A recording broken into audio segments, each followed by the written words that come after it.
ఇంట్లో ఈ 3 చోట్ల తులసి అస్తమయ్యాలి అని వద్దు, లేకపోతే సంతానమీద ఎప్పుడు కష్టాలు తలెత్తుతాయి. ప్రేక్షకులారా, ఈరోజు చెప్పబోయే మాటలు వింటే సాధారణంగా కనిపించినా అంత సరళం కాదు. మన ఇళ్లలో తులసి కేవలం ఒక మొక్క కాదు, అది మాతా లక్ష్మి యొక్క నివాసం అని చెప్పబడింది. ఎక్కడ తులసి ఉంటుందో అక్కడ భగవంతుడు, విష్ణుమూర్తి ఆశీస్సులు స్వయంగా దిగుతాయని గ్రంథాల్లో ఉంది. కాని మీరు తెలుసా, తులసి తప్పు చోట పెట్టితే ఆశీస్సులు కొన్నిసార్లు కష్టాలుగా మారిపోతాయి. ఎంతో మంది భక్తి భావంతో తులసి పెట్టుకుంటారు, కాని చోటు గురించి శ్రద్ధ తీసుకోరు. అదే చిన్న తప్పు సంతాన భాగ్యాన్ని అడ్డుకుంటుంది.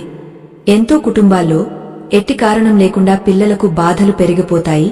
చదువులో అడ్డంకులు, మనసు అలజడి, ఆరోగ్యం క్షీణత, ఇవన్నీ వెనుక ఒక చిన్న తప్పు దాగా ఉంటుంది. అది అనవసరంగా ఇంటి ఏదైనా మూలలో చేసినది. ప్రేక్షకులారా, మన ధర్మ గ్రంథాల్లో తులసికి 3 చోట్లు చెప్పబడ్డాయి అక్కడ పెట్టకూడదు అని. ఇది కేవలం జ్యోతిష్యం లేదా వాస్తు కాదు, సంతాన రక్షణకు ఒక గాయమైన నియమం. ఋషిమునులు చెప్పారు, ఈ నియమాలు బిగుస్తే ఇంట్లో సుఖాలు ఆగపోతాయి, సంతానమీద అదృశ్య భారం పడుతుంది. ఇప్పుడు మీరు ఆలోచిస్తున్నారేమో, ఆ 3 చోట్లు ఏమిటి? అక్కడ తులసి పెట్టడం ఎందుకు ఇంత పెద్ద దోషం?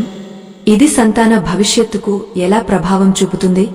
ప్రేక్షకులారా, ఈరోజు చెప్పబోయే కథ భయపెట్టే కథ కాదు, మీ పిల్లల భవిష్యత్తును కాపాడాలనుకునే ప్రతి తల్లిదండ్రులకు హెచ్చరిక. కాబట్టి ఈ కథను మొదటి నుంచి చివరి వరకు వింటూ ఉండండి. ఎందుకంటే మన జీవితంలో చిన్న చిన్న నియమాలే పెద్ద కష్టాలను ఆపేస్తాయి. కాని ముందుకు వెళ్లే ముందు ఒక గంభీరమైన మాట చెప్పేస్తాను. గరుడ పురాణంలో స్పష్టంగా ఉంది, ఏ కథ అయినా, ఏ బోధ అయినా మధ్యలో వదిలిపెట్టితే అది కేవలం జ్ఞానం నుంచి దూరం కాదు, అది పాపంగా మారుతుంది. అధురైన కథ మనసులో సందేహాలు, భ్రమలు, అధురైన సత్యాలు వదిలిపెడుతుంది. అది మనల్ని తప్పు మార్గంలోకి నడిపిస్తుంది. కాబట్టి మీతో వినయంగా చెప్పుకుంటున్నాను, ఈ కథను చివరి వరకు వినండి. ఇది కేవలం కథ కాదు, జీవిత దర్పణం. అందులో మీ కర్మలను చూస్తారు. బహుశా ఈ కథలో ఒక పదం, ఒక భాగం మీ జీవిత దిశను మార్చేస్తుంది. మీకు పాపాల నుంచి కాపాడుతుంది, అంధకారం నుంచి తీసుకువచ్చి వెలుగులోకి నడిపిస్తుంది. మీరు నిజమైన సనాతనులైతే ఇలాంటి సందేశాలను మీకు మాత్రమే పరిమితం చేయకండి, ఎంతో మందికి చేర్చండి. కాబట్టి ఈ వీడియోను లైక్ చేయండి, మీ స్నేహితులు, కుటుంబంతో షేర్ చేయండి. మా ఛానల్ను సబ్స్క్రైబ్ చేయడం మరచిపోకండి. తద్వారా ధర్మం, సత్యం, జీవిత బోధలు మీకు నిరంతరం చేరతాయి. కాబట్టి భక్తి, విశ్వాసంతో ఈ కథను ప్రారంభిస్తున్నాం. చాలా పురాతన కాలం విషయం. ఆ కాలంలో భూమిపై సత్యం మెరిసిపోతూ, ధర్మం అత్యున్నతం. లోకులు ఒకరినొకరు సహాయం చేసేవి, నిజాయితీతో జీవితాలు గడిపేవి. అలాంటి కాలంలో భారతదేశ మధ్యలో ఒక అద్భుతమైన, సమృద్ధిమంతమైన రాజ్యం రత్నపురం. రత్నపురం రాజు పేరు చంద్రధ్వజ. చంద్రధ్వజ అనే పేరుకు తగ్గట్టు మృదువు, తేజస్వి, అతి భక్తుడు, న్యాయవంతుడు, ప్రజలతో నిజమైన ప్రేమ. అతని రాజ్యంలో ప్రతి ఒక్కరూ సుఖవంతులు. పొలాలు బంగారు పంటలు ఇస్తూ, ఖజానాలు బంగారం, వెండి, వజ్రాలతో నిండి, దూరదూరం వ్యాపారులు వచ్చి వ్యాపారం చేసేవారు. ఎక్కడ చూసినా ఆనందం, సమృద్ధి మాత్రమే. ఎవరికీ ఏమీ కొరత లేదు. రాజు చంద్రధ్వజకు రాణి పేరు కమలావతి. కమలావతి నిజంగా కమల పుష్పంలా అందమైన, పవిత్రమైన. ఆమె మనసు మృదువు, ధర్మమయం. ఎల్లప్పుడూ మంచి పనుల్లో మునిగి, ఏ దారిద్ర్యవంతుడు, దున్హకితుడు, అవసరమైనవాడు కనిపిస్తే వెంటనే సహాయం చేసేది. బ్రాహ్మణులకు గౌరవంతో భోజనం, బంగారం, వెండి దానాలు. రోజూ మందిరాల్లో వెళ్లి భగవంతుని పూజలో మునిగేది. రాజు, రాణి ఇద్దరు ప్రజలకు ఆదర్శులు. ధర్మం, దయ, ప్రేమ ప్రతీకలు. కాని ఇంత సుఖ సమృద్ధి ఉన్నా వాళ్ల జీవితంలో ఒక లోతైన లోపం. అది మనసులో దాచుకుని ఉంచేది, ఒక గాయమైన దున్హకం. వాళ్లకు సంతానం లేదు. మహల్ ఖాళీ గాలిగాలు వాళ్లను కలిగించేవి. వాళ్ల హృదయాల్లో ఒకే ప్రార్థన, ఓ ప్రభు, మాకు తల్లిత్వం, తండ్రిత్వ సుఖం ఇవ్వండి. రాజు, రాణి రోజూ భగవంతుని ముందు చేతులు చేర్చి గంటల తరబడి ప్రార్థించేవారు. సంతానం కోసం ప్రతి మార్గం ప్రయత్నించారు. తీర్థయాత్రలు, పవిత్ర నదుల్లో స్నానాలు, యజ్ఞ పూజలు, దానాలు, సాధు సంతుల ఆశీస్సులు ఎవరైనా చెప్పినా పూర్తి విశ్వాసంతో చేశారు. కాని వాళ్ల మడుగు ఖాళీగానే ఉండేది. కాలం నెమ్మదిగా గడిచింది. రోజులు నెలలు, నెలలు సంవత్సరాలు. కాని వాళ్ల మనసు అతి పెద్ద కోరిక అపూర్తిగానే ఉండేది. అలాంటి మధ్యలో ఒకరోజు వాళ్ల రాజ్యంలో ఒక మహాత్మా వచ్చాడు. అతను హిమాలయాల గుహల్లో 100 సంవత్సరాలు కచిన తపస్సు చేసిన సంతుడు. అతి జ్ఞాని, సిద్ధ పురుషుడు. తపస్సు వల్ల అనేక దైవిక శక్తులు పొందాడు. అతని ముఖం సూర్యుని తేజం, వాకు అమృత తీపి. రాజుకు ఇది తెలిసేసరికి నగ్న చేతులతో ఓడిపడి అతన్ని కలవడానికి వెళ్లాడు. రాజు మహాత్మ చరణాలకు తల వంచి గౌరవం, ప్రేమ, భక్తితో స్వాగతం చేశాడు. చేతులు చేర్చి మహల్లోకి తీసుకువచ్చాడు. మహల్లో మహాత్మ సేవకు అత్యుత్తమ ఏర్పాటు. శాంతమైన, పవిత్రమైన, సుగంధాలతో నిండిన గది. శుద్ధమైన, సాత్విక, స్వాదిష్ట భోజనం. రాజు, రాణి చేతులు చేర్చి నిలబడి పూర్తి భక్తితో సేవ చేసేవారు. కొన్ని రోజుల్లో మహాత్మా వాళ్ల సత్యసేవతో చాలా సంతోషించాడు. ఒకరోజు రాజు అవకాశం చూసి చేతులు చేర్చి తన పెద్ద దున్హకాన్ని చెప్పాడు.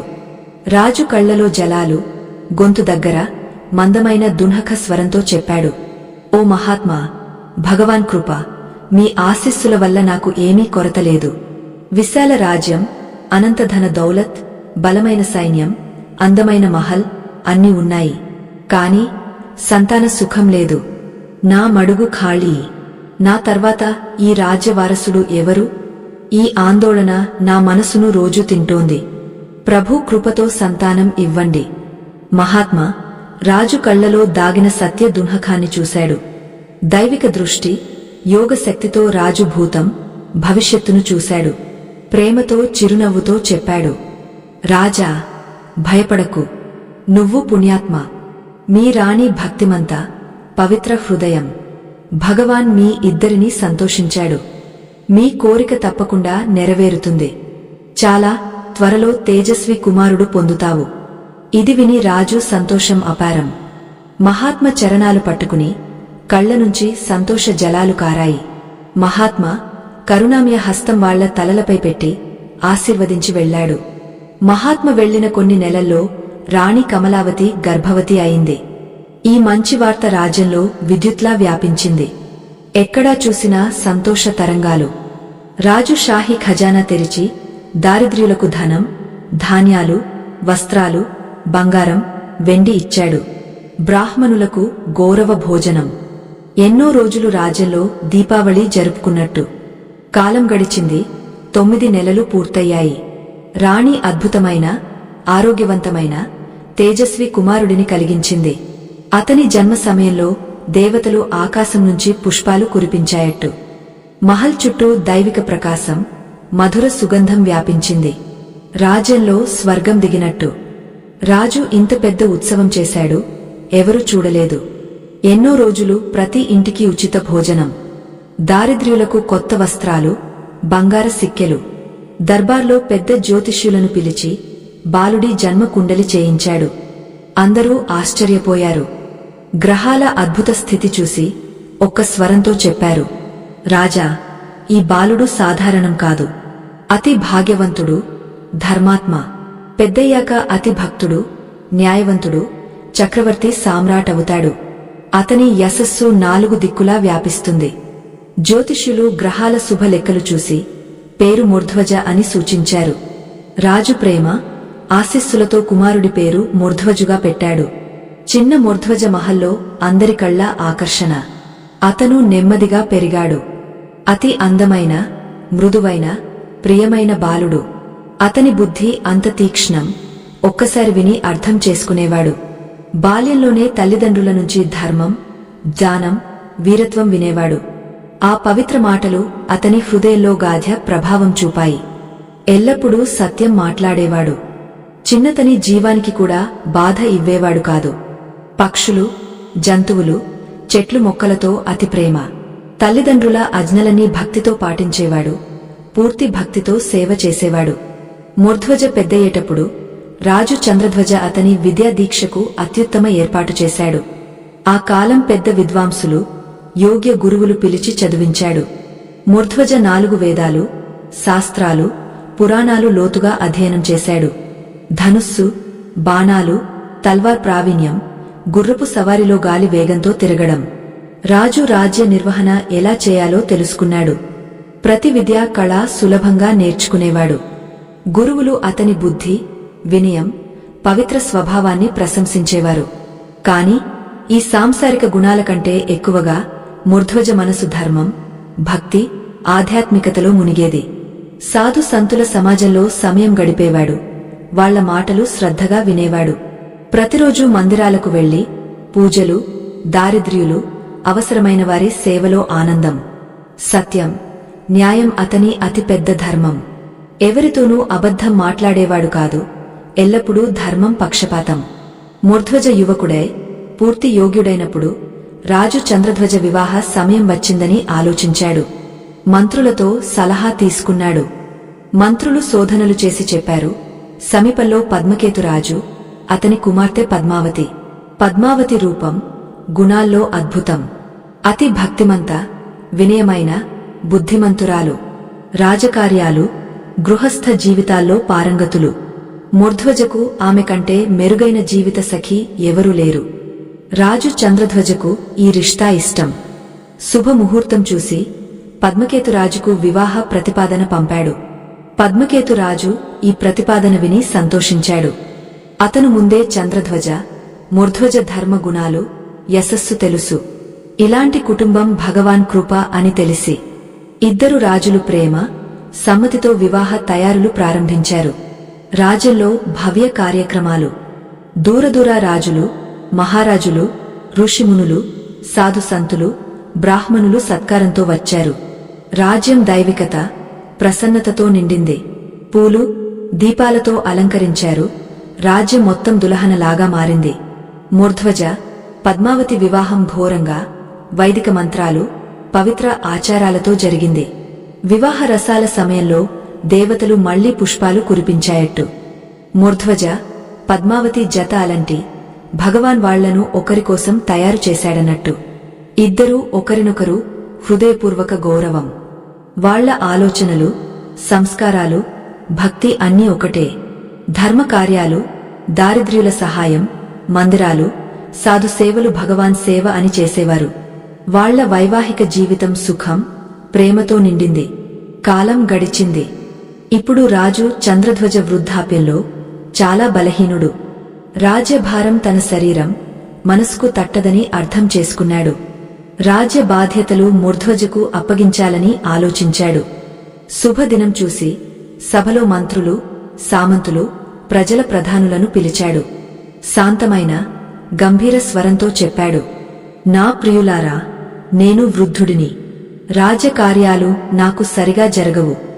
నా కుమారుడు మూర్ధ్వజ ప్రతి గుణంలో యోగ్యుడు. ధర్మం తెలుసు, న్యాయం చేస్తాడు, ప్రజలతో ప్రేమ. ఈరోజు నుంచి ఇతనే మా రాజు. ఇది విని సభలో అందరూ సంతోషించారు. అందరూ నిలబడి కరతాళనాదాలు, ఒక్క స్వరంతో చెప్పారు, మూర్ధ్వజ ఈ సింహాసనానికి పూర్తి యోగ్యుడు. భవ్య సమారోహం జరిగింది. మహాబ్రాహ్మణులు పవిత్ర నదీల నీరు తెచ్చి వైదిక మంత్రాల మధ్య మూర్ధ్వజ అభిషేకం చేశారు. తలపై రాజ ముకుటం పెట్టారు. ఇలా మూర్ధ్వజ రత్నపురం కొత్త రాజు అయ్యాడు. రాజు మూర్ధ్వజ తండ్రి ధర్మ మార్గంలో నడిచి అత్యంత మంచిగా రాజ్యం చేశాడు. రోజూ సభలో కూర్చుని దూరాల నుంచి వచ్చినవారి మాటలు విని ప్రతి సమస్యకు న్యాయం చేసేవాడు. ప్రజలను కుటుంబ సభ్యుల్లా ప్రేమించేవాడు. ప్రజలు అతన్ని భగవాన్ దూతగా చూసేవారు. రాణి పద్మావతి ఆదర్శ రాణిగా మారింది. ప్రతి పనిలో రాజు సహాయం, ముఖ్యంగా దారిద్ర్య, అసహాయ మహిళల సహాయానికి సిద్ధంగా. దాన ధర్మాలు, ఎక్కువ సమయం భగవాన్ పూజ, ధ్యానం. రాజు, రాణి జీవితం అన్ని విధాల్లో సుఖం, సంతోషం. కొంతకాలం తర్వాత రాణి పద్మావతి గర్భవతి. ఇది విని రాజు మూర్ధ్వజ అపార సంతోషం. భగవాన్కు వేలసార్లు కృతజ్ఞతలు. రాజ్యంలో పెద్ద ఉత్సవం. దారిద్ర్యులకు వస్త్రాలు, ధనం, అన్నం. బ్రాహ్మణులకు గౌరవ భోజనం. 9 నెలల తర్వాత రాణి అద్భుతమైన, ప్రియమైన కుమార్తెను కలిగించింది. రాజకుమార్తె జన్మతో అంత సంతోషం. ఎన్నో రోజులు జశ్న్. మొదటి కుమార్తె పేరు మోహిని. కొంతకాలం తర్వాత రెండో కుమార్తె పేరు చంద్రలేఖ. మూడో కుమార్తె మధుమాలతి. ఇలా రాజు మూర్ధ్వజకు 3 దైవిక కుమార్తెలు. రాజు 3 కుమార్తెలను ప్రాణాల కంటే ఎక్కువ ప్రేమించాడు. పెంపకంలో ఎట్టి కొరత లేదు. విద్యకు అద్భుత ఏర్పాటు. 3 మంది వేదాలు, శాస్త్రాలు, సంగీతం, చిత్రకళ, నృత్యాల్లో పారంగతులు. కొన్ని సంవత్సరాల తర్వాత రాణి 4 చిన్న కుమార్తె మంజరి. మంజరి మిగతా ముగ్గురిలో అతి అందమైనది. ఆమె కళ్ళు కమలాల్లా పెద్దవి, మృదువులు. ముఖం పూర్ణమాందు చంద్రునిలాగా మెరుస్తూ. రాజు, రాణి మంజరిని అతి ప్రియమైనదిగా చూసేవారు. ప్రాణాల కంటే ఎక్కువ ప్రేమ. మంజరి పెద్దవుతుంటే సౌందర్యంతో పాటు బుద్ధి, జ్ఞానం, అవగాహన పెరిగాయి. అతి తీక్ష్ణ, తెలివైనది. ఏ కచిన మాట అయినా వెంటనే అర్థం. అన్నీ అన్నట్టు దయాళురాలు, వినయమైన, ధర్మప్రియురాలు. దారిద్ర్యుల సహాయం, జీవ జంతువుల ప్రేమ, సత్యమాటలు జన్మనుంచి. కాని మంజరిలో ఒక ప్రత్యేకత. అది ఆమెను వేరుగా చేసింది. ఎల్లప్పుడూ స్వరంతో చెప్పేది. మన జీవితంలో ఏమి జరిగినా, మంచిదైనా చెడ్డదైనా, అది మన కర్మల ఫలం. రాజు మూర్ధ్వజకు ఈ మాట ఎప్పుడూ ఇష్టం కాదు. ఆమె ఇలా చెప్పడం వల్ల తన ప్రాముఖ్యత, తండ్రిత్వం తగ్గుతుందని అనిపించేది. ఒకరోజు రాజు 4 కుమార్తెలతో తోటలో తిరుగుతున్నాడు. అతి సంతోషంగా, ప్రేమతో 4 మందిని పిలిచి ఒక ప్రశ్న అడిగాడు. నా ప్రియమైన కుమార్తెలారా, మీరు ఎవరి భాగ్యంతో తింటున్నారు? ఈ రాజసీ సుఖాలు, భోజనం, మహల్ ఎవరి కారణంగా? పెద్ద కుమార్తె మోహిని వెంటనే చెప్పింది. నాన్నా, ఇందులో సందేహం లేదు. మీ భాగ్యంతోనే మేము తింటున్నాం. మీరే మాకు అన్నీ చేస్తున్నారు. రెండో కుమార్తె చంద్రలేఖ చెప్పింది. నాన్నా, మీరు ఈ రాజ్యం మహారాజు. మీ ప్రతాపం, పుణ్యం, కష్టం వల్లే మాకు మహల్, సుఖాలు. మూడో కుమార్తె మధుమాలతి కూడా అలాగే చెప్పింది. నాన్నా, మీరే మా జన్మదాత. మా అవసరాలన్నీ మీరే నెరవేరుస్తున్నారు. మీ ఆశీస్సుల వల్లే ఇదంతా. 3 మంది చెప్పేసరికి రాజు చిన్న, ప్రియమైన మంజరి వైపు చూసి అడిగాడు. కుమార్తె మంజరి, నువ్వు ఎవరి భాగ్యంతో తింటున్నావు? మంజరి అతి వినయంగా చేతులు చేర్చి చెప్పింది. నాన్నా, నేను నా కర్మల భాగ్యంతో తింటున్నాను. ఏమి నా భాగ్యంలో రాసి ఉంటే అదే వస్తుంది. కొంచెం తక్కువ కాదు, ఎక్కువ కాదు. ఇదంతా ఈ జన్మ లేదా మునుపటి జన్మల కర్మల ఫలం. ఇది విని రాజు మూర్ధ్వజ చాలా కోపంగా మారాడు. ఆమె తన అధికారం, తండ్రిత్వాన్ని అవమానిస్తోందని అనిపించింది. గట్టిగా చెప్పాడు. మంజరి, ఇదేంటి మాట? నేను నీ తండ్రి, విశాల రాజ్యరాజు. నా ఒక ఆజ్ఞతో ఏమైనా మార్చగలను. నా కారణంగానే నీకు మహల్, భోజనం, సుఖాలు. నువ్వు నీ కర్మలతో తింటానని చెప్తావు. ఇది నా ఘోర అవమానం. కాని మంజరిగా ఉంది. భయం లేకుండా, వినయంగా అదే మాట పునరుక్తం చేసింది. నాన్నా, నేను చెప్పింది పరమ సత్యం. ప్రతి మనిషి, రాజు అయినా, సాధారణుడు అయినా, తన కర్మల ఫలాన్ని భోగిస్తాడు. మీరు రాజులు అంటే అది మీ శ్రేష్ఠ కర్మఫలం. నేను ఏమైనా అయినా, భవిష్యత్తులో అయినా, అదంతా నా కర్మల ఫలం. ఇది భగవాన్ చేసిన అలకత నియమం. ఎవరూ మార్చలేరు. రాజు కోపం ఆకాశానికి చేరింది. మంజరికి తన సౌందర్యం, తీక్ష్ణ బుద్ధిపై గర్వం వచ్చి తనను తక్కువ చేయాలని అనిపించింది. కోపంలో తన వివేకాన్ని కోల్పోయి మంత్రులను పిలిచి ఆజ్ఞ ఇచ్చాడు. ఈ అమ్మాయి చాలా అహంకారి అయింది. ఇప్పుడే రాజ్య సరిహద్దుల నుంచి బయటకు తీసుకెళ్ళండి. నీవు నీ కర్మలపైనే జీవిస్తానంటే బయట ప్రపంచంలో వెళ్లి ఫలం భోగించు. ఈరోజు నుంచి ఇది నా కుమార్తె కాదు. రాణి పద్మావతి ఇది విని ఓడిపడి వచ్చి రాజు పాదాలకు పడి ఏడుస్తూ వేడుకుంది. మహారాజా, ఏమీ అనర్థం చేస్తున్నారు? మంజరి ఇంకా చిన్నది, నాసమత బాలిక. ఆమె మాటలు మీకు బాధ కలిగించకండి. క్షమాగుం చేయండి.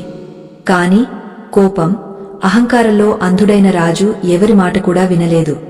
సైనికులకు కగిన ఆజ్ఞలు ఇచ్చి తన అతి ప్రియమైన కుమార్తె మంజరిని రాజ్యం నుంచి బయటకు తీసేశాడు. మంజరి తండ్రి ఈ వ్యవహారంతో చాలా దుఃఖపడింది. కాని తండ్రి వైపు ఒక్క మాట కూడా చెప్పలేదు. చుప్పగా ఏడుస్తున్న తల్లిదండ్రుల పాదాలు తాకింది. బిలకలు పెట్టుకున్న అన్నెళ్లను గట్టిగా హత్తుకుని భారమైన మనసుతో మహల్ నుంచి బయటకు వెళ్ళింది. మంజరి ఇప్పుడు విశాల ప్రపంచంలో ఒంటరిగా. ఆమె మృదువైన నాజుకైన అమ్మాయి, కాని మనసులో భయం బొట్టుమాగా లేదు. భగవాన్ తన కర్మలపై పూర్తి విశ్వాసం. మంజరి లక్ష్యం లేకుండా నడిచింది. నడుస్తూ ఒక ఘనమైన అడవికి చేరింది. ఎక్కడా చూసినా ఎత్తైన చెట్లు, జంతువుల భయంకర శబ్దాలు. కాని మంజరి భయపడలేదు. సాయంకాలం చీకటి పడుతోంది. మంజరికి తీవ్ర ఆకలి. కాని తినడానికి ఏమీ లేదు. పూర్తిగా అలసి పెద్ద చెట్టు కింద కూర్చుని కళ్ళు మూసుకుని సత్యహృదయంతో భగవాన్ ప్రార్థన చేసింది. అప్పుడు సంయోగంగా అక్కడ ఒక వృద్ధ మహిళ గుండె. ఆమె మంజరిని ఈ భయంకర అడవిలో ఒంటరిగా కూర్చుని చూసింది. ఆ మహిళ చాలా దారిద్ర్యవతి. ఆమె దుస్తులు చీలినవి, కాని హృదయం బంగారంలా చాలా పెద్దది. మంజరి దగ్గరకు వెళ్లి ప్రేమతో అడిగింది, నా కుమార్తె, నువ్వు ఎవరు? ఈ భయంకర అడవిలో ఈ సమయంలో ఒంటరిగా ఎందుకు? మంజరి ఏడుస్తూ తన దున్హఖభార కథను పూర్తిగా చెప్పింది. వృద్ధ మహిళకు మంజరిపై చాలా కరుణ. తలపై చేయి వేస్తూ చెప్పింది, కుమార్తె, దున్హఖపడకు. నాకు ధన దౌలతిచ్చే ఏమీ లేదు, కాని నా చిన్న హట్టుకు వెళ్ళు. నేను తినే రొట్టెలో చెమటలు నీకు కూడా ఇస్తాను. మంజరి ఆ దయాళు మహిళతో ఆమె హట్టుకు వెళ్ళింది. హట్టు చిన్నది, దెబ్బతినది. కాని మహిళ ప్రేమ, స్వార్థంతో మంజరికి ఆశ్రయమిచ్చింది. సుక్కిరొట్టెలో చెమటలు ఇచ్చి మట్టి ఘట్టునుంచి చల్లని నీరు. మంజరి ఆ మహిళతో కూడా ఆమె కుమార్తెలా ఉండిపోయింది. హట్టులో ప్రతి పనిలో సహాయం. అడవి నుంచి చెక్కలు తీసుకువచ్చి భోజనం శుభ్రపరచడం, నది నుంచి నీరు తీసుకువచ్చి. మహిళ కూడా మంజరి మంచి స్వభావం, సేవాభావంతో సంతోషం. సగ కుమార్తెలా ప్రేమించింది. కొన్ని రోజులుగా గడిచాయి. మంజరి ఆ దారిద్ర్యంలో కూడా సంతోషం, సంతృప్తి. ఏ హాల్లో భగవాన్కు కృతజ్ఞతలు. ఒకరోజు సమీప రాజ్యం రాజకుమారు దేవదత్తు శికారం కోసం సైనికులతో వెళ్తుండగా అతను అద్భుత గుర్రపు మీద ఆ ప్రదేశం దాటేటప్పుడు నదిఘాట్లో నీరు తీసుకుంటున్న మంజరి కనిపించింది. రాజకుమారు మంజరి అలౌకిక సౌందర్యం, సాదాసీత్యాన్ని చూసి మొదటి చూపులోనే ముగ్ధుడయ్యాడు. వాడు అక్కడే ఆగాడు.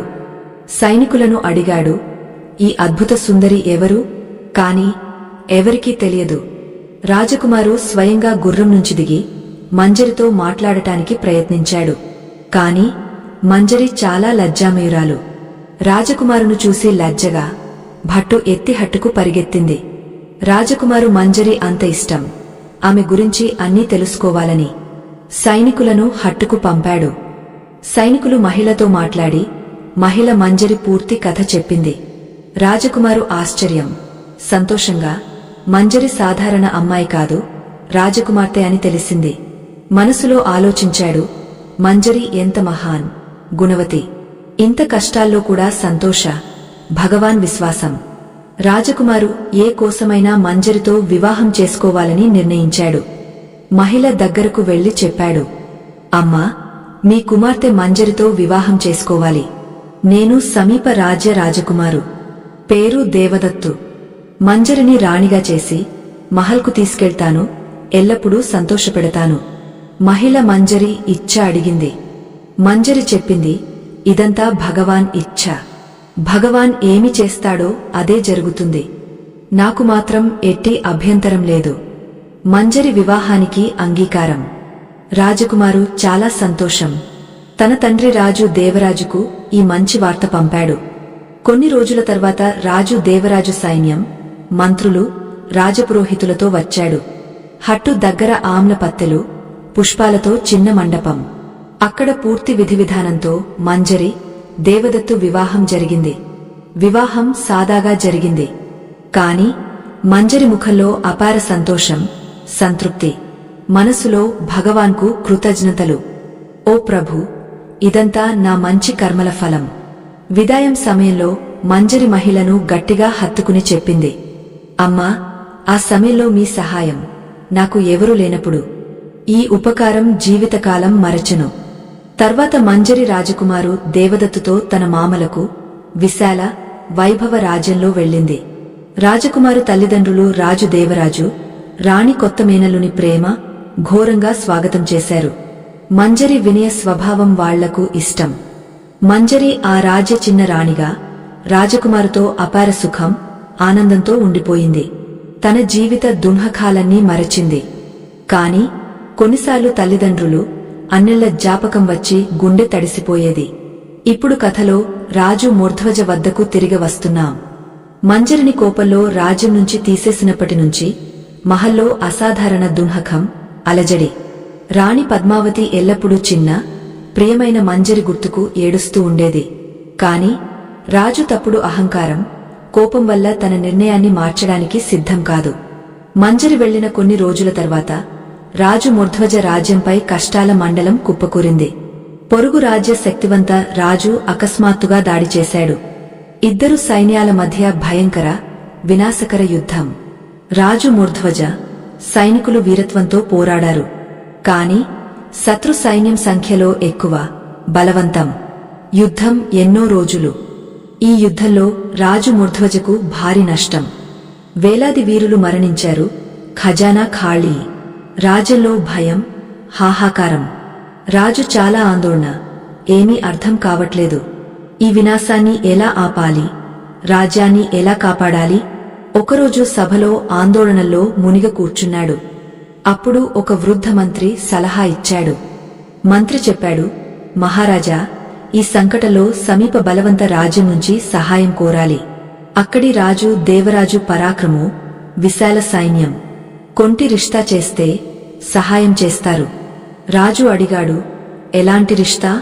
మంత్రి చెప్పాడు, మా రాజకుమార్తెలో ఒకరిని వాళ్ల రాజకుమారుతో వివాహం చేస్తే స్నేహం కుటుంబ బంధంగా మారుతుంది. అప్పుడు పూర్తి సైన్యం సహాయం చేస్తారు. రాజు మంత్రి మాట సరైనదని అనిపించింది.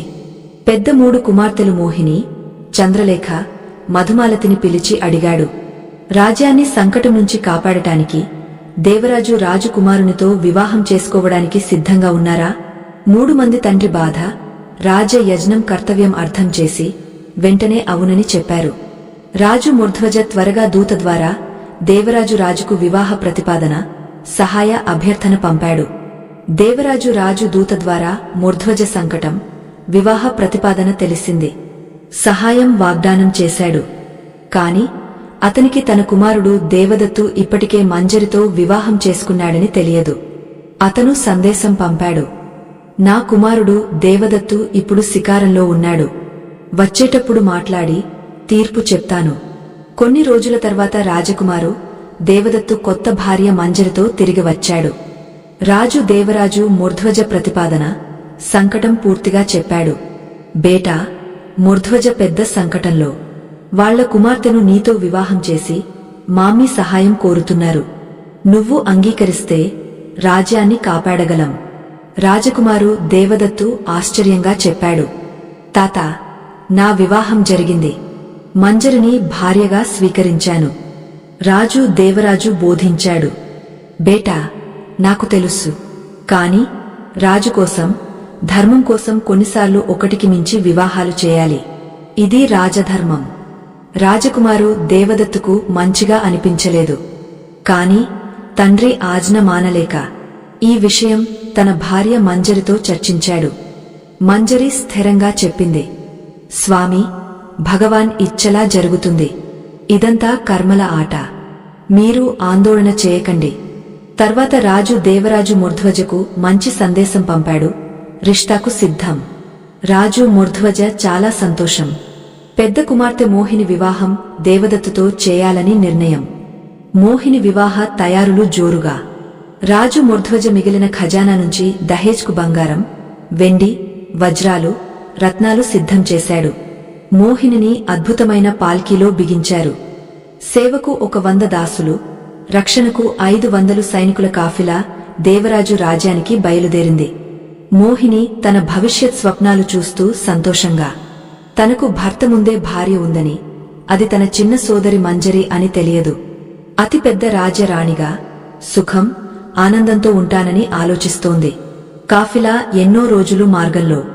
రస్తాలో పెద్ద ఘన అడవి.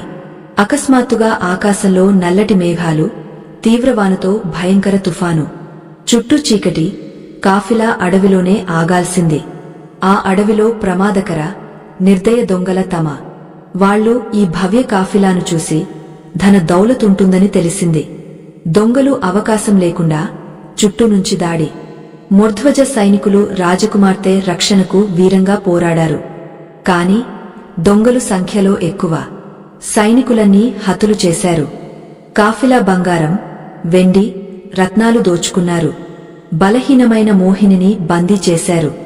మోహిని చాలా భయం. ఏడుస్తూ, వేడుకుంటూ అరిచింది, నన్ను వదులు. నేను మూర్ధ్వజ రాజకుమార్తె, రాజకుమార్తె.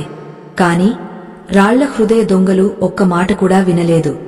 సర్దారు నవ్వుతూ చెప్పాడు, నిన్ను సమీప నగరం గులాముల మార్కెట్లో అమ్మేస్తాం. రాజకుమార్తెకు మంచి డబ్బు వస్తుంది. మోహిని తన భాగ్యంపై దున్హకం. ఎందుకు ఇలా జరుగుతోందని ఆలోచించింది. అప్పుడు చిన్న సోదరి మంజరి మాట గుర్తుకు వచ్చింది. మంజరి ఎల్లప్పుడూ చెప్పేది, మనం తన కర్మల ఫలాలను భోగస్తాం. ఇప్పుడు మోహినికి మంజరి సరైనదేనని అనిపించింది. దొంగలు మోహినిని తీసుకెళ్లి పెద్ద నగరం మార్కెట్కు. అక్కడ మనుషులను జంతువుల్లా కొనేస్తూ, అమ్మేస్తూ. దొంగలు మోహినిని అమ్మడానికి ఎత్తైన చౌకట్టుపై నిలబెట్టారు. అప్పుడు ఒక వృద్ధుడు వచ్చాడు. అతను తెలిగా కొల్హు తిప్పి నూనె తీసే పని. చాలా దారిద్ర్యవతి. కాని చిన్న దుకాణంలో సహాయం కావాలి. వృద్ధ తెలిగా దొంగలతో మోహినిని కొనాలని చెప్పాడు. దొంగలు గర్వంగా చెప్పారు, ఇది సాధారణ అమ్మాయి కాదు, రాజకుమార్తె.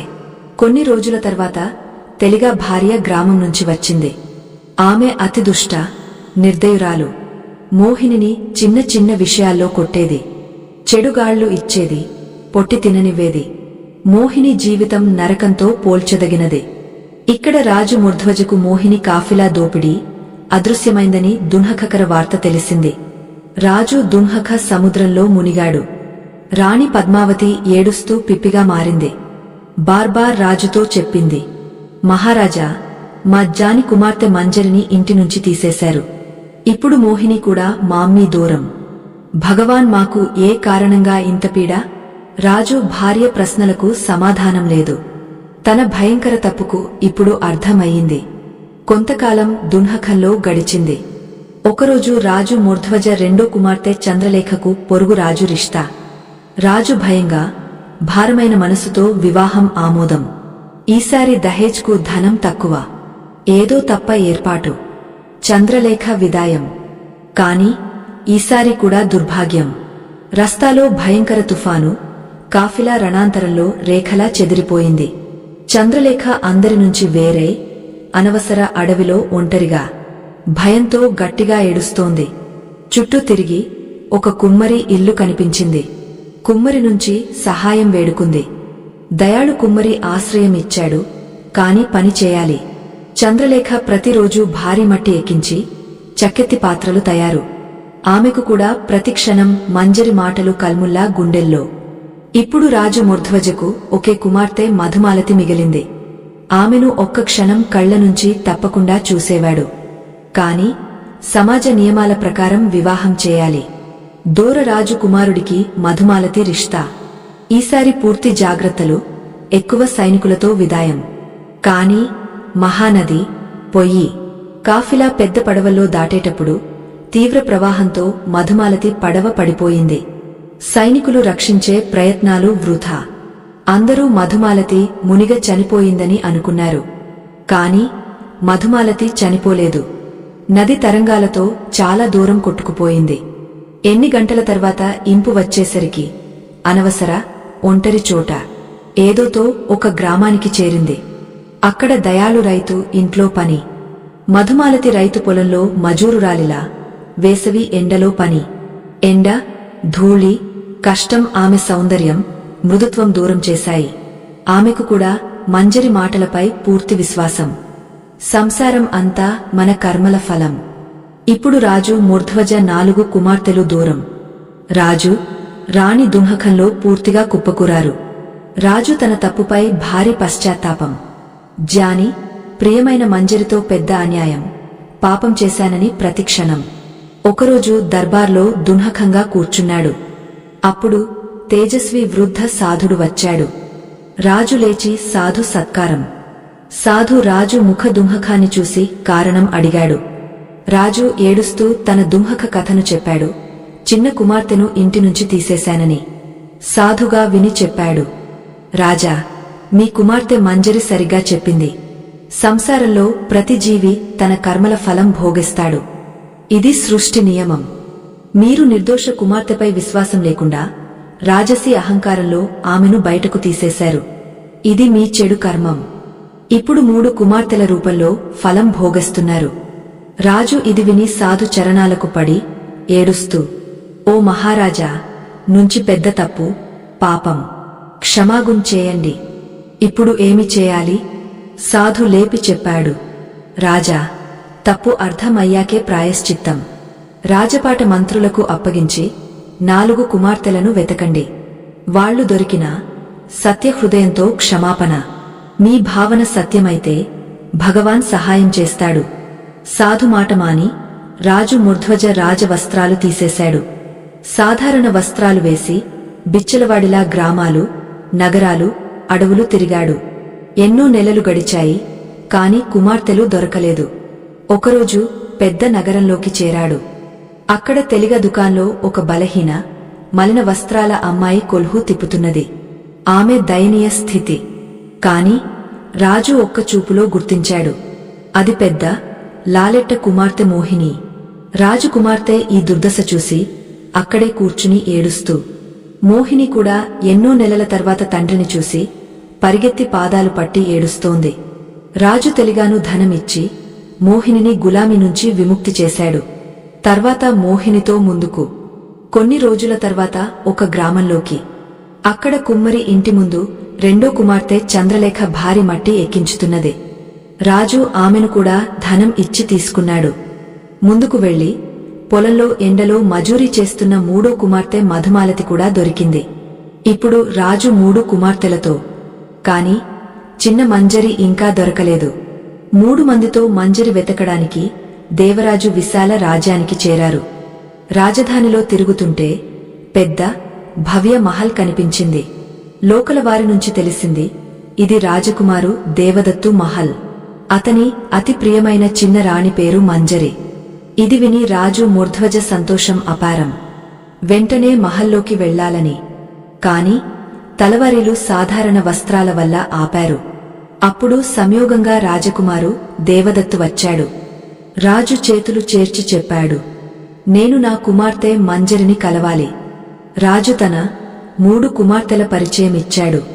రాజకుమారు ఆశ్చర్యంగా వెంటనే గుర్తించి గౌరవంతో మహల్లోకి తీసుకువచ్చాడు. అక్కడ బంగారు భవ్య సింహాసనంపై రాణి మంజరి కూర్చుని, అద్భుత రేఖల వస్త్రాలు, రత్నాల ఆభరణాలు. మంజరి తండ్రి 3 అన్నెళ్లను ఈ దీన స్థితిలో చూసి పరిగెత్తి పాదాలు పట్టి ఏడుస్తోంది. రాజు కూడా దూరమైన కుమార్తెను వైభవంలో చూసి హత్తుకుని ఏడుస్తున్నాడు. రాజు ఏడుస్తూ చెప్పాడు, నా ప్రియమైన కుమార్తె, నన్ను క్షమించు. నీతో పెద్ద అన్యాయం, పాపం చేశాను. నువ్వు సరిగ్గా చెప్పావు. మంజరి తండ్రిని ప్రేమతో లేపి చెప్పింది, నాన్న, మీరు నుంచి క్షమాపణ చెప్పి ఇష్టపడకండి. ఇదంతా జరగాల్సిందే. ఇదంతా మన కర్మల ఫలం. నా భాగ్యంలో ఈ సుఖం, అన్నెళ్ల భాగ్యంలో ఆ దున్హకం. మీరు చేసినది మీ కర్మల ఫలం, మార్గం మాత్రమే. మంజరి 3 అన్నెళ్లను గట్టిగా హత్తుకుని వాళ్లకు చాలా సేవలు చేసింది. రాజకుమారు దేవదత్తుకు మొత్తం కథ తెలిసేసరికి మోహిని కూడా మంజరి సోదరి అని ఆశ్చర్యం. మోహినిని పెద్ద రాణిగా గౌరవంతో స్వీకరించాడు. రాజు దేవరాజు మిగిలిన చంద్రలేఖ, మధుమాలతి వివాహాలు ఆ రాజ్యంలోని యోగ్య, వీర రాజకుమారులతో ఘోరంగా చేశాడు. ఇప్పుడు రాజు మూర్ధ్వజ 4 కుమార్తెలు తమ భర్తలతో సుఖవంతులు. రాజు మూర్ధ్వజకు పెద్ద తప్పు నుంచి పెద్ద పాజం. కొన్ని రోజులు కుమార్తెల దగ్గర ఉండి రాణితో రాజ్యానికి తిరిగి వచ్చాడు. ఇప్పుడు మునుపటి అహంకార రాజు కాదు, పూర్తిగా మారాడు. అహంకారాన్ని వదిలేశాడు. సంసారం భగవాన్ ఇచ్చ, మన కర్మల ప్రకారమేనని అర్థం. రాజు ముర్ధ్వజ తర్వాత ఎన్నో సంవత్సరాలు ధర్మం, ప్రేమ, న్యాయంతో రాజ్యం చేశాడు. వృద్ధాప్యంలో రాజ్యాన్ని మంత్రులకు అప్పగించి రాణితో మహల్ సుఖాలు వదిలి అడవికి భగవాన్ తపస్సు కోసం వెళ్లాడు. అక్కడ ఎన్నో సంవత్సరాల తపస్సుతో భగవాన్ సాక్షాత్కారం, మోక్షం పొందాడు. ప్రియ ప్రేక్షకులారా, ఈ పూర్తి కథ ద్వారా మా తులసిమాత 3 బోధలను అర్థం చేసుకోవచ్చు. ఈ బోధలు ఏ సాధారణ మనిషి జీవితంలో అమలు చేస్తే ఎప్పుడూ దున్హఖపడడు. కాబట్టి మీ అమూల్య సమయాన్ని వృధా చేయకుండా ఆ 3 బోధలు తెలుసుకుందాం. మొదటి బోధ, కర్మలే నిజమైన భాగ్యం. ప్రేక్షకులారా, ఈ కథను మనసులో మళ్లీ ఆడించండి. ఒకవైపు రాజు ముర్ధ్వజ భవ్య మహల్, బంగారం, వెండి, వజ్రాలు, ఏనుగులు, గుర్రాలు, సైన్యం, గౌరవం, వైభవం అన్ని చేతిలో. కాని అదే మహల్ 3 రాజకుమార్తెలు, ఒకరోజు కొల్హు తిప్పుతూ, మరొకరు మట్టి ఎక్కించుతూ, మూడవది పొలాల్లో మజూరీ. మరోవైపు తండ్రి కోపంలో మహల్ నుంచి తీసిన మంజరి, అడవి హట్టులో ఆకలితో జీవిస్తూ, ఒకరోజు రాజకుమారు రాణిగా. ఇప్పుడు ఆలోచించండి ప్రేక్షకులారా, భాగ్యం తండ్రి స్థానం నుంచి వస్తే మోహిని రాజకుమార్తె కొల్హు ఎందుకు తిప్పేస్తుంది? మహల్ గోడల నుంచి వస్తే చంద్రలేఖ, మధుమాలతి ఎండలో మట్టి, పొలాలు ఎందుకు భరిస్తాయి? దారిద్ర్యం నుంచి బహిష్కరణ అయితే భూక, బేఘర మంజరి మహల్ రాణి ఎందుకు అవుతుంది? ఇదే ఈ కథ పెద్ద సత్యం. భాగ్యం మహలల్లో కాదు, మన కర్మల్లో ఏర్పడుతుంది. రాజు అడిగినప్పుడు 3 పెద్ద కుమార్తెలు చెప్పాయి, మీ కారణంగా నాన్న. కాని మంజరి చేతులు చేర్చి, నా కర్మల భాగ్యంతో తింటున్నాను. ఈ వాక్యం రాజుకు బాణంలా గుండెల్లో. కాని ఈ వాక్యం మొత్తం కథ దిశ మార్చింది. రాజుల వైభవం మోహినిని కాపాడలేదు. రాజసీ శక్తి చంద్రలేఖను కాపాడలేదు. మధుమాలతి రుద్భం నది ప్రవాహంలో పోయింది. ఎందుకు? ప్రపంచం ఒక నియమంతో నడుస్తుంది. కర్మఫలం ఎవరినీ వదలదు. రాజుని కాదు, సాధారణుని కాదు. మంజరి ఏమి చేసింది? సత్యం మాట్లాడింది, దయ చేసింది, సేవ చేసింది, సంతోషం పాటించింది, ప్రతి హాల్లో భగవాన్ విశ్వాసం. కాబట్టి హట్టు ఆమె భాగ్యాన్ని ఆపలేదు. అన్నెళ్ళు ఏమి చేశాయి? గర్వం, చూపు, అహంకారం, కర్మల విలువ తెలియక. కాబట్టి మహలు కాపాడలేదు. ప్రేక్షకులారా, ఇప్పుడు మనుషులు ఇదే తప్పు చేస్తారు. భాగ్యాన్ని బయట వెతుకుతారు. తండ్రి ఆస్తిలో, ఉద్యోగంలో, రిష్తాల్లో, ధనంలో. కాని సత్యమిది, భాగ్యం బయట వెతకడం చీకట్లో దీపం వెతకడం లాంటిది. భాగ్యం లోపలి కర్మల్లో ఏర్పడుతుంది. మీరు ఇప్పుడు చేస్తున్నది సత్యం, అసత్యం, సేవ, అవమానం, దయ, అణచివేత, భక్తి, అవిశ్వాసం. ఇవన్నీ బీజాలు.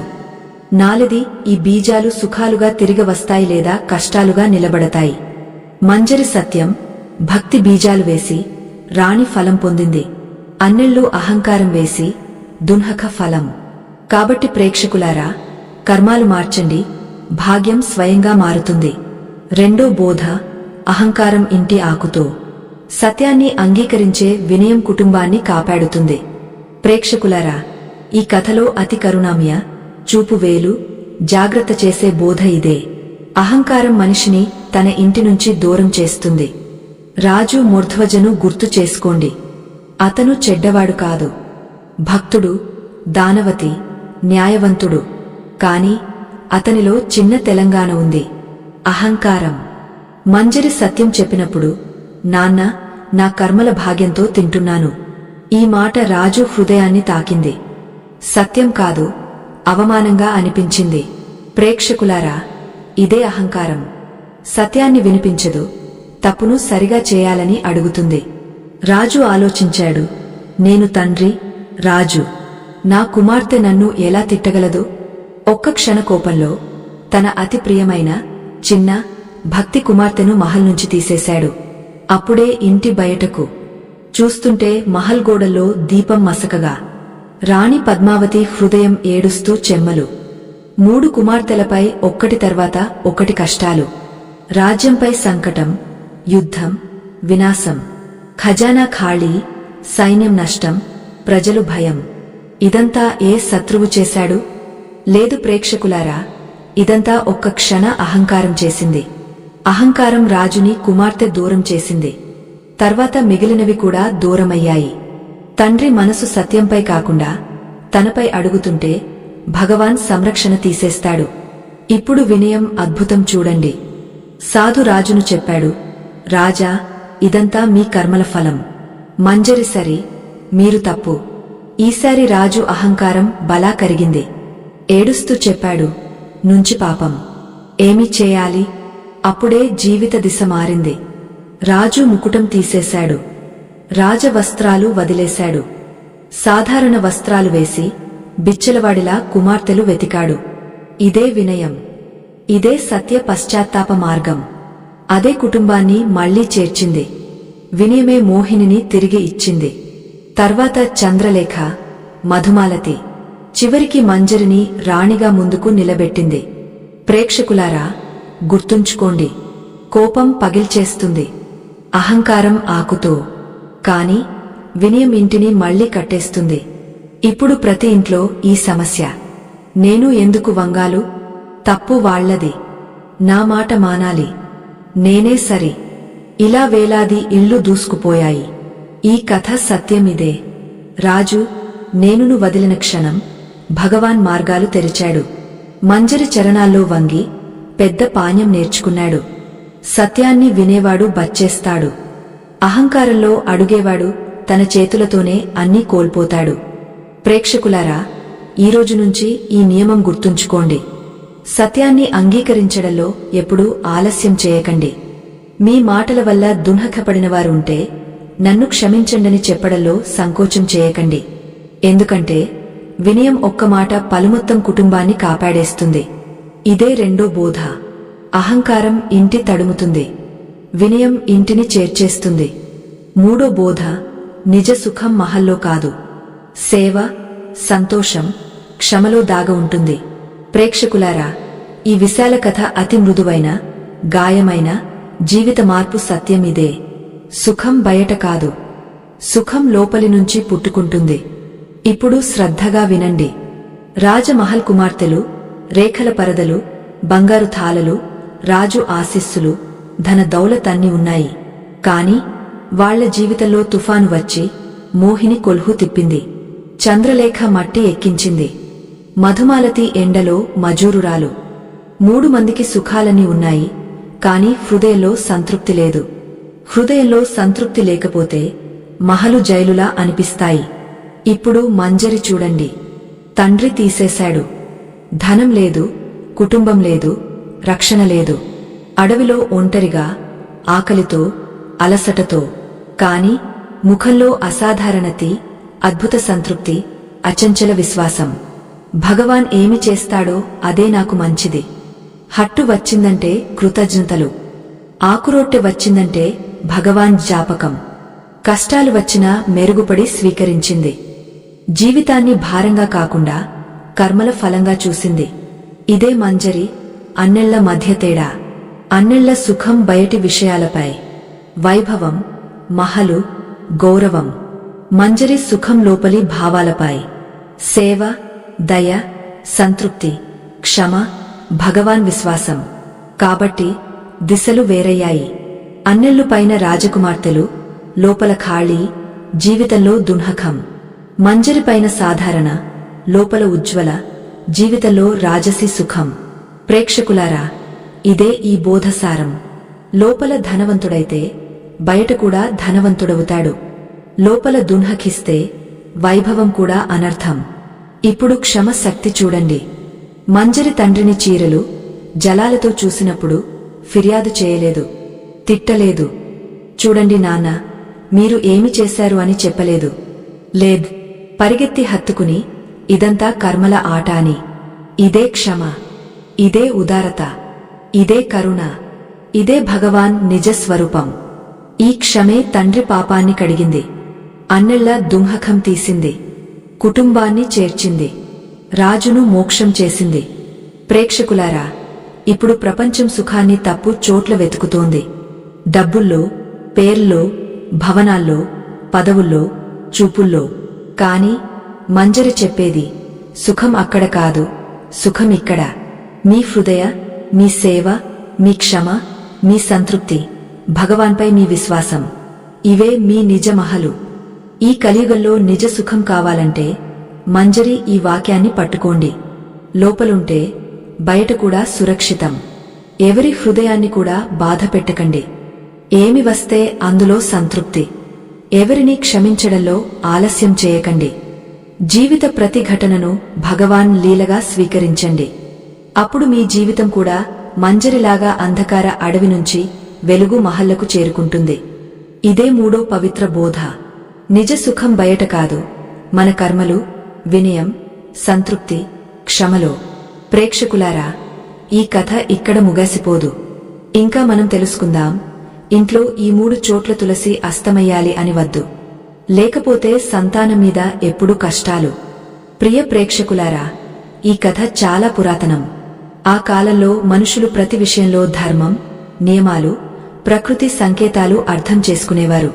తులసి కేవలం మొక్క కాదు, లక్ష్మీ స్వరూపం. ఇంట్లో తులసిమాత స్థాపన శుభ ఫలాలు. కాని తప్పు చోట పెట్టితే ఆ శక్తి తలకిందులు ప్రవాహంలా మారి పిల్లలు, సంతానం, కుటుంబంపై అనవసర కష్టాలు. ఈ సత్యాన్ని నిరూపించే ఒక గాయ, హృదయ కంపిత కథ ఈరోజు చెప్తాను. శ్రద్ధగా వినండి. ఇది కేవలం కథ కాదు, ప్రతి ఇల్లు, కుటుంబం, సంతానం రహస్యాలు. చాలా కాలం ముందు ఆనందపురం గ్రామంలో ఒక కుటుంబం. ధర్మపాల్, అతని భార్య సుహాసిని, 3 పిల్లలు. 3 మంది అతి సంస్కారవంతులు, ప్రియులు. మామూలుగా ధర్మపాల్ ఇల్లు ఎల్లప్పుడూ చిరునవ్వులు, సంతోషం. గ్రామస్తులు చెప్పేవారు, ఈ కుటుంబంపై దేవి లక్ష్మి ప్రత్యేక కృప. కాని వాళ్లకు ఒక చిన్న తప్పు మొత్తం జీవితం మార్చేస్తుందని తెలియదు. ఒకరోజు గ్రామంలో సాధుడు వచ్చాడు. ధర్మపాల్తో చెప్పాడు, ఇల్లు ఉత్తర తూర్పు దిశలో చిన్న మందిరం కట్టి తులసిమాత స్థాపన చేయి. జీవితంలో శుభత్వం వస్తుంది. ధర్మపాల్ మాట మానాలని, కాని మరో పనిలో ఉలగొచ్చి అది అధురైంది. అప్పుడు భార్య సుహాసిని, అతి భోలే మనసు, సరళురాలు, తన మనసుతో తులసి మొక్కను ఇంట్లో భోజనగది దగ్గర పెట్టింది. ఆమెకు భోజనగది పక్కన తులసి పెట్టడం పెద్ద దోషమని తెలియదు. ఆ రోజు నుంచి ఇంటి వాతావరణంలో అనవసర అలజడి పెరిగింది. మొదట పిల్లల్లో జ్వరం, రెండోవాడికి బార్బార్ గాయాలు, మూడోవాడు రాత్రులు ఏడుస్తూ కాలి నీళ్లు భయపెడుతుందని. ఇంట్లో అదృశ్య భారం పడినట్టు. ధర్మపాల్ ఎన్నో వైద్యులు పిలిచాడు, పూజలు చేశాడు, కాని ఫలం లేదు. గ్రామంలో వివిధ మాటలు, వాస్తు దోషం, పిల్లలపై నజరు. అప్పుడు అదే సాధుడు మళ్లీ గ్రామానికి. ధర్మపాల్ ఇంటికి చేరేసరికి సాధుడు ఆగాడు. ముఖంలో గంభీరత. ఆంగణంలో అడుగుపెట్టేసరికి ముఖం సరిగా. భోజనగది ద్వారం వరకు వెళ్లి తులసి మొక్క అక్కడేనని చూశాడు. భారీ స్వరంతో చెప్పాడు, ధర్మపాల్, పెద్ద తప్పు చేశావు. తులసిమాత స్థానం తప్పైతే సంతానాలపై కష్టాలు ఖచ్చితం. తులసిమాత శుద్ధ శక్తి. అపవిత్ర అగ్ని సమీపంలో ఉంటే శక్తి అసమతుల్యం.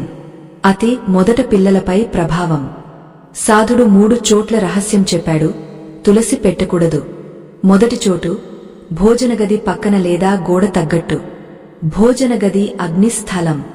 తులసి మాతాతి శీతలత్వ ప్రతీక. అగ్ని, శీతలత్వ భర్షణ ఇంట్లో కలహాలు, వ్యాధులు, సంతాన కష్టాలు తెస్తుంది. మీ పిల్లల వ్యాధి ఇదే కారణం. ధర్మపాల్ వణికాడు. సుహాసిని చేతులు వణికాయి. సాధుడు రెండో కారణం చెప్పాడు. రెండో చోటు శౌచాలయం లేదా స్నానగది పక్కన తులసి పెట్టకూడదు. అది అశుద్ధ స్థలం. తులసిమాత పవిత్రతా దేవత.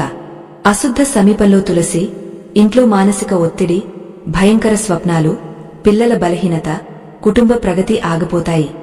ఇంట్లో అందరి శ్వాస ఆగినట్టు. ఏమవుతుందో ఎవరూ తెలియదు. సాధుడుగాయ స్వరంతో 3వ చోటు చెప్పాడు. 3వ చోటు ఇల్లు దక్షిణ దిశలో తులసి పెట్టడం భారీ కష్టాలు. దక్షిణం యమదిశ. ఇక్కడ తులసి పెట్టడం సంతానంపై యమదోష ప్రభావం పెరుగుతుంది. పిల్లలు బార్బార్ వ్యాధులు, ప్రమాదాలు, ఇంట్లో అనవసర ఘటనలు. సుహాసిని ఏడుస్తోంది. చెప్పింది, మహాత్మా, మేము అజ్ఞానంతో ఈ దోషం చేశాం. ఉపాయం చెప్పండి. మా పిల్లలు మాకు అతి ప్రియులు. సాధుడు వాళ్ళ కరుణ చూసి చెప్పాడు. ధర్మపాల్, సంకటం వచ్చింది, కాని ఇంకా ఆలస్యం కాలేదు. తులసిమాత దయాళురాలు. సరైన చోటు ఇవ్వండి. సేవ చేయండి. దోషం. ఈరోజు భోజన గది నుంచి తులసి తీసి ఉత్తర తూర్పు దిశలో పెట్టండి. ప్రతి ఉదయం సాయంకాలం దీపం వెలిగించి క్షమాపణ. ఇంటి వాతావరణం మారుతుంది. ధర్మపాల్, సుహాసిని సాధు మాట మానారు. తులసిమాతను కొత్త శుద్ధ చోటు స్థాపించారు. తదుపరి రోజు ఇంటి తేలికేంది. పిల్లల జ్వరం తగ్గింది. చిన్న పిల్లాడు చెప్పాడు, ఇక ఖాళీ నీళ్లు కనిపించడం లేదు. ఇంట్లో భయం, అలజడి, అనహోని మాహోల్ తగ్గింది. కొన్ని రోజుల్లో ఇల్లు మళ్లీ చిరునవ్వులతో గంభీరం. గ్రామస్తులు ఆశ్చర్యం. ఎలా సంకటం తగ్గింది? కాని కుటుంబం తెలుసు, తులసిమాత సరైన చోటు పెట్టిన తర్వాత సానుకూల శక్తి తిరిగి వచ్చింది. సాధుడు వెళ్లేటప్పుడు ఒక్క మాట చెప్పాడు. తులసిమాత లక్ష్మీ స్వరూపం. ఆమె గౌరవం పొందితే సుఖం వస్తుంది. కాని తప్పు చోటు ఉంటే సంతాన కష్టాల నుంచి ఎవరూ తప్పలేదు. ధర్మపాల్ కుటుంబం ఆ రోజు నుంచి ఒక్క మాట జీవితకాలం గుర్తుంచుకున్నారు. భక్తి కేవలం భావన కాదు, నియమాలు, శుద్ధత అర్థం చేసుకుని నడవడం. ఈ జ్ఞానం వాళ్ల సంతానాన్ని పెద్ద కష్టం నుంచి కాపాడింది. ఈ కథ ఆనందపురం కుటుంబం మాత్రమే కాదు, అజ్ఞానంలో చిన్న తప్పు చేసే అన్ని ఇళ్ల హెచ్చరిక. తులసిమాత దయాళురాలు, కాని నియమాల పాటింపు అవసరం. సరైన చోట తులసి సౌభాగ్యం ఇస్తుంది. తప్పు చోట తులసి కష్టాలను పిలుస్తుంది. ఈ కథ మనకు ఒకే బోధ చెబుతుంది. కర్మలు, వినయం, సంతృప్తి, తులసిమాత నియమాలు మన జీవితాన్ని మార్చేస్తాయి. భగవాన్ మీపై ఎల్లప్పుడూ కృప చూపాలని ఆశ. ఈ కథను విన్న ప్రతి ఒక్కరిపై ఆ దేవుని ఆశీస్సులు ఎప్పుడూ ఉండాలని కోరుకుంటున్నాను. ఇలాంటి భక్తి కథలు మీకు నచ్చితే వీడియోని పూర్తిగా చూడండి. వీడియో నచ్చితే లైక్ చేయండి. కామెంట్లో ఆ దేవుని పేరు తప్పకుండా రాయండి. మా ఛానల్ను సబ్స్క్రైబ్ చేస్తే ఆ దేవుని దీవెనలు ఎప్పుడూ మీతో ఉంటాయి.